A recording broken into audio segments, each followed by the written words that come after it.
इस मूवी की स्टार्टिंग में हमें एक मछुआरे को दिखाया जाता है जो कि मच्छी पकड़ने के लिए आया होता है और जैसे ही वो पानी में जाल डालता है तो हमें वहाँ पर गहराई में एक लाश को दिखाया जाता है। इसके बाद ये सीन यहीं से कट हो जाता है और हमें एक स्टेशन का सीन दिखाया जाता है। यहाँ पर हमें एक लड़की को दिखाया जाता है जिसको कोई लेने के लिए एक ड्राइवर आया होता है। यहाँ पर वो लड़की उस ड्राइवर से पूछती है क्या बाबा मुझे लेने के लिए नहीं आए, और वो उससे कहता है कि नहीं। इसके बाद वो जो लड़की होती है उस ड्राइवर के साथ घर की तरफ निकल जाती है और रास्ते में हमें दिखाया जाता है कि उसके पास एक लेटर और फोटो होती है। जब वो लड़की घर पहुंचती है तो उसकी माँ वहाँ पर उसका इंतजार कर रही होती है और हमें यहाँ पर पता चलता है कि उस लड़की का नाम मीशा है और उसकी जो माँ है उसका नाम रुक्मणी है। यहाँ पर हमें उसके बारे में ये भी पता चलता है जो उसके डैड हैं राजा रतन, उन्होंने अपनी पहली बीवी गायत्री के रहते हुए ही दूसरी शादी कर लेते हैं और जो गायत्री होती है वो सुसाइड कर लेती है। और यहाँ पर हमें दिखाया जाता है जो उनकी बेटी होती है उसका एक्सीडेंट हो जाता है और वो अपने डैड से गुस्सा होकर यहाँ से दूर पढ़ने के लिए चली जाती है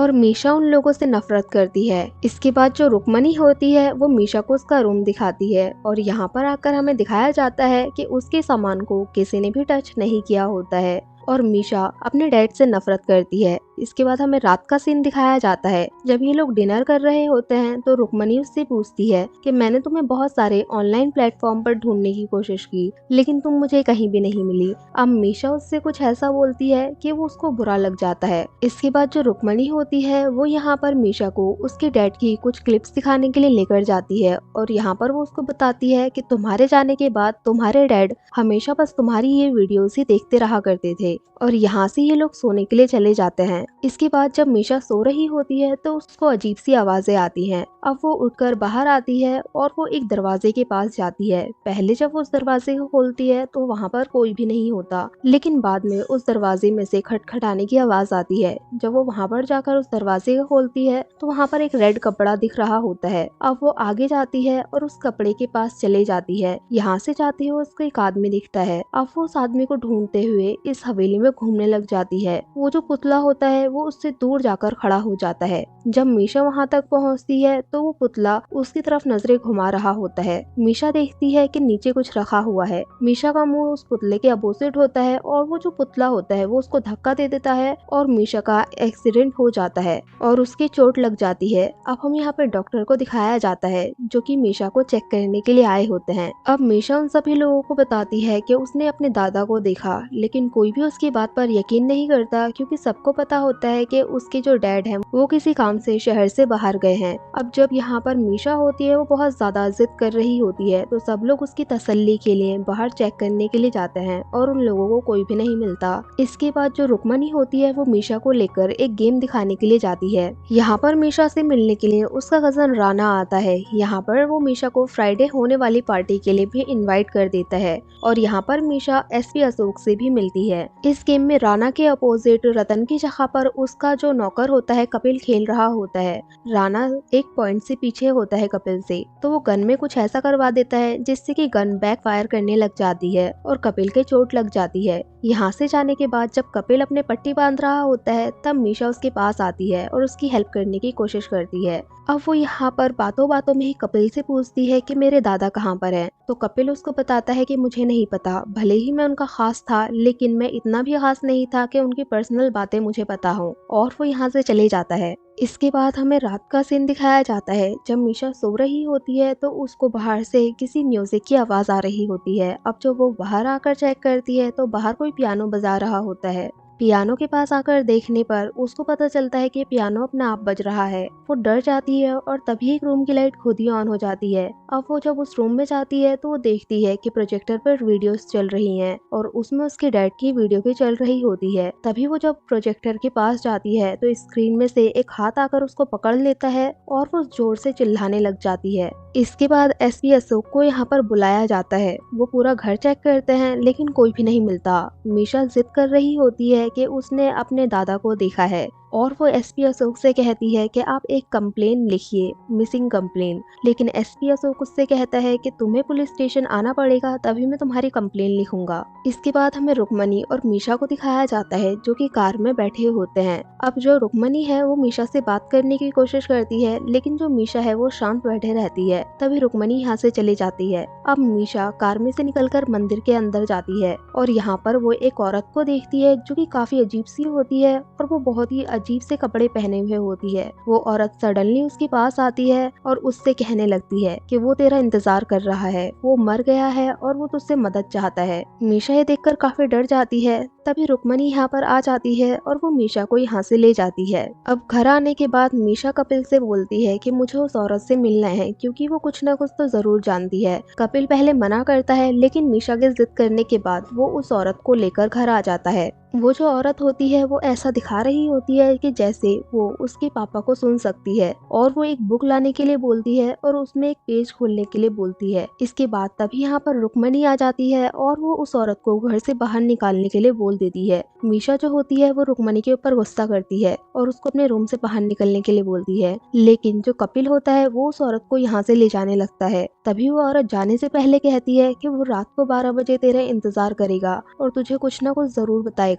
अब इसके बाद हमें रात का सीन दिखाया जाता है। जैसे ही 12 बजते हैं तो जो यहाँ पर मीशा होती है वो बाहर आ जाती है और वो बाहर आने के बाद अपने दादा से कह रही होती है कि मुझे बताओ आप कहाँ हो, मैं आपकी मदद करना चाहती हूँ। तभी बाहर से हॉर्न की आवाज आने लग जाती है और वो जब उस एरिया में जाती है जहाँ पर कार को पार्क किया होता है तो यहाँ पर तभी सारी गाड़ियों की लाइट एक साथ जलने लग जाती है और मीशा डर जाती है। इसके बाद सारी गाड़ियों की लाइट ऑफ हो जाती है और एक गाड़ी की लाइट जल रही होती है। अब जो मीशा होती है वो उसके पास जाती है तो उसको वहाँ से स्मेल आ रही होती है। अब वो उस गाड़ी के कांच से जब धूल को हटाती है तो उसके अंदर उसको अपने दादा की लाश दिखाई देती है। अब वो बहुत जोर से चिल्लाती है और सभी लोग यहाँ पर आ जाते हैं। वो यहाँ पर रुक्मणी को बताती है कि मैंने अपने दादा की लाश को अंदर देखा। रुक्मणी को यकीन नहीं होता, तब वो कपिल को चेक करने के लिए बोलती है और वहाँ पर उसको किसी की भी लाश नहीं मिलती है। अब जो यहाँ पर मीशा होती है वो पागलों की तरह हंसने लग जाती है क्योंकि उसको कुछ भी समझ नहीं आ रहा होता है। अब मीशा अपने रूम में बैठी होती है, तभी उनकी नौकरानी आकर उसको बताती है कि आपके दादा का कॉल आया है और वो आपसे बात करना चाहता है। रुक्मणी फोन में बात कर रही होती है और वो मीशा को फोन देती है। उसके पापा उससे बात तो करते हैं, लेकिन जो मीशा होती है वो खुश नहीं दिखाई देती। इसके बाद हमें दिखाया जाता है कपिल मीशा से मिलने के लिए आता है। तब जो मीशा होती है वो कपिल को बताती है कि मैंने दादा से बात तो की, लेकिन मुझे लग नहीं रहा है कि वो दादा है और मुझे कुछ ना कुछ गड़बड़ लग रही है।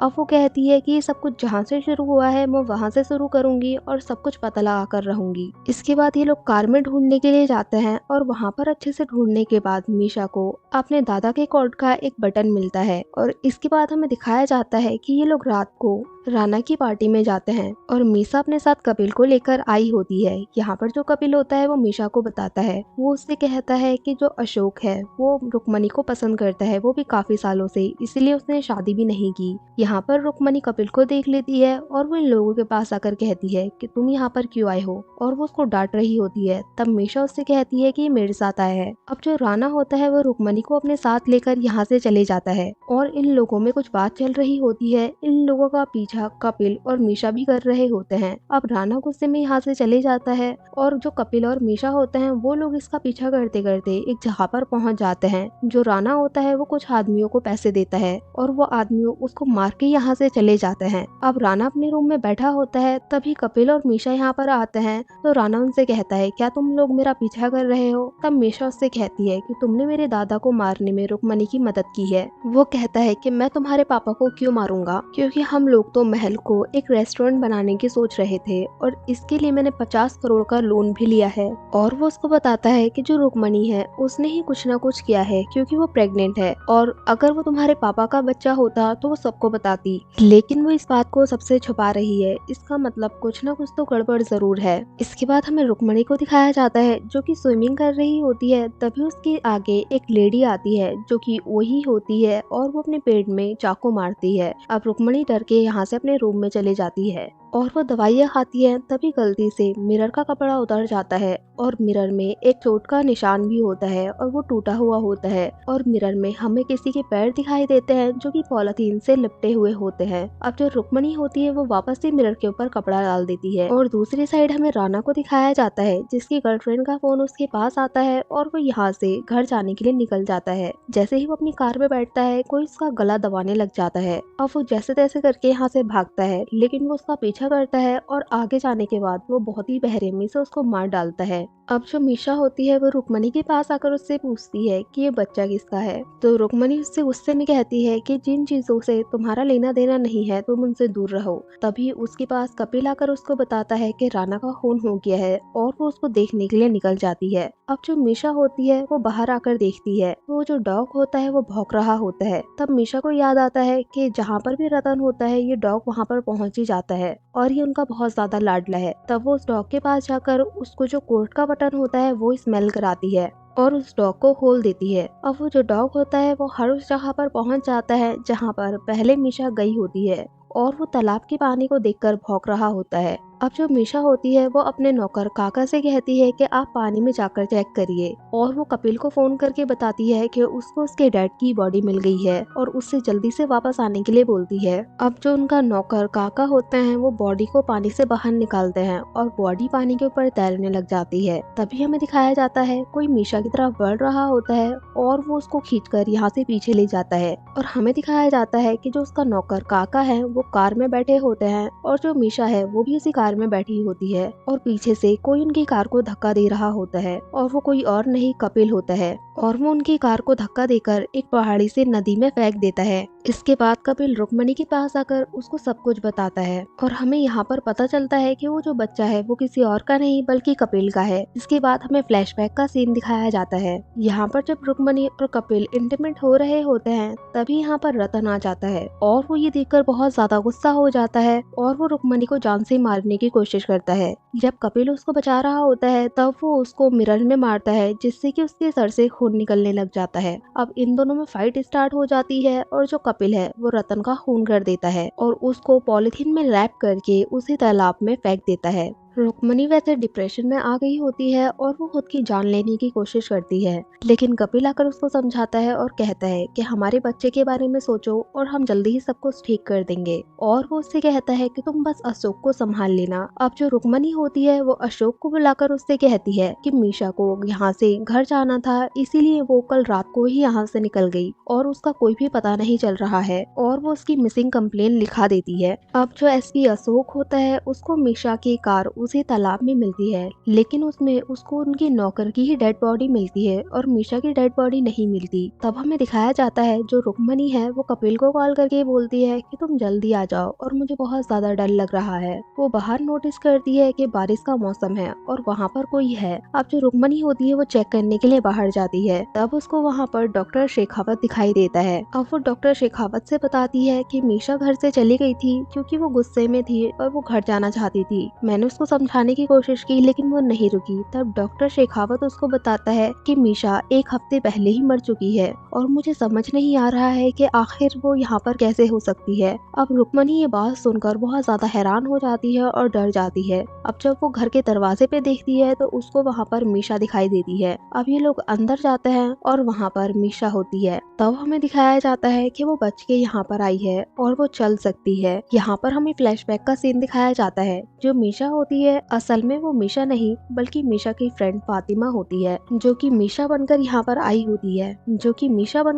आई होती है। अब हमें फ्लैशबैक में दिखाया जाता है जब फातिमा छोटी होती है तो मीशा के डैड उसकी हेल्प करते हैं और उससे कहते हैं कि हमारी छोटी से छोटी अच्छाई भी काम आती है और उन्होंने ही फातिमा को पढ़ने में मदद की होती है और उनकी वजह से वो डॉक्टर बनी होती है। एक दिन जो मीशा होती है उसका इलाज कराने के लिए उसके हॉस्पिटल में लाया जाता है और जो डॉक्टर शेखावत होते हैं बस वही है एक जो मीशा का ख्याल रखते हैं। अब जो फातिमा होती है वो मीशा का बहुत अच्छे से ख्याल रखती है क्योंकि उसके डैड के फातिमा के ऊपर बहुत सारे एहसान होते हैं। जो मीशा है वो मेंटली डिस्टर्ब होती है लेकिन फातिमा के ख्याल रखने रखने के बाद वो धीरे धीरे ठीक होने लग जाती है और पूरी तरह से ठीक हो जाती है। एक दिन वो हिम्मत करके अपने डैड को कॉल करती है और उसके डैड उससे मिलना चाहते हैं, लेकिन जिस दिन वो उससे मिलने के लिए आने वाले थे उस दिन वो पूरे दिन वेट करती है, लेकिन उसके डैड उससे मिलने के लिए नहीं आते। तो वो गुस्से में जाकर कार में बैठकर जाती है और सुसाइड कर लेती है। अब जो रुक्मणी है वो फातिमा से सॉरी बोलती है और वो कहती है कि हम लोग यहाँ से बहुत दूर चले जाएंगे। तभी जो कपिल है वो यहाँ पर आ जाता है और वो डॉक्टर के सर में कुछ मारता है, जिससे वो वहीं पर बेहोश हो जाते हैं। अब रुक्मणी उसको समझाने की कोशिश करती है और उससे कहती है